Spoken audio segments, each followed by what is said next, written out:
நடா இது ஒரு நம்த்து போயிருக்கு. அட ஆமாங்க, ரீசெண்டா வண்டலூர் சுத்தி பார்க்கலான்னு உள்ள போனோடனே செம்ம சாக்கு. பார்க்கிங்கே 40 ருபீஸ் சொல்லியிருந்தாங்க. அடல்ட்ஸுக்கு 200 பிளஸ் வந்து பாத்தீங்கன்னா அந்த வேனுக்கு போனோம்னா 100 ருபீஸ் எக்ஸ்ட்ரா 300 சொல்லியிருந்தாங்க. அதெல்லாம் கூட எனக்கு விட்டுட்டு சரி உள்ள போயிட்டு கவர்மெண்ட் அண்டர்டேக்கிங் சொல்லிட்டு ஒரு ஃபுட் ஸ்பாட் வச்சிருந்தாங்க. அது உள்ள போயிட்டு ரைஸ் கேட்டா ஃபாஸ்ட் ஃபுட் வந்து பாத்தீங்கன்னா ஆல்ரெடி ஆறுன ஃபுட்டா கொடுத்துருந்தாங்க. எங்க ஃபாஸ்ட் ஃபுட்னா சீக்கிரமா செஞ்சு கொடுக்குறாங்க. இது வந்து 100 ருபீஸ் சொல்லியிருந்தாங்க.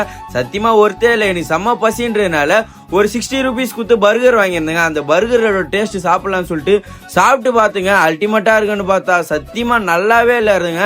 அதுக்கப்புறம் அதை தூக்கி டஸ்ட்பின்ல போட்டுங்க. ஆனாலும் பசிக்குதுன்றதுக்கோசம் சரி ஃப்ரெஞ்சு ஃப்ரை வாங்கலாம்னு சொல்லிட்டு 60 ருபீஸ் கொடுத்து ஃப்ரெஞ்சு ஃப்ரை வாங்கினுங்க. ஃப்ரெஞ்சு ஃப்ரையா இல்லை லப்பர் ஃப்ரையானே தெரியலங்க, லப்பர் மாதிரி இருந்துச்சுங்க. அதுக்கப்புறம் என் ஃப்ரெண்டு கிட்ட கொடுத்தேன், கண்டிப்பா நல்லாவே இல்லை அப்படின்னு சொல்லிட்டு சொன்னாங்க. நீங்க யாராச்சும் இந்த ஸ்பாட்ல சாப்பிட்டீங்கன்னா கண்டிப்பா ரிவ்யூ சொல்லுங்க. அதுக்கப்புறம் விலங்குகளுக்கு எதுக்குமே வந்து பாத்தீங்கன்னா சாப்பாடு கொடுக்கூடாதுன்னு சொல்லியிருந்தாங்க. நம்ம வீடியோ பிடிச்சா ஒரு ஃபாலோ மட்டும் பண்ணுங்க. Love you all, by.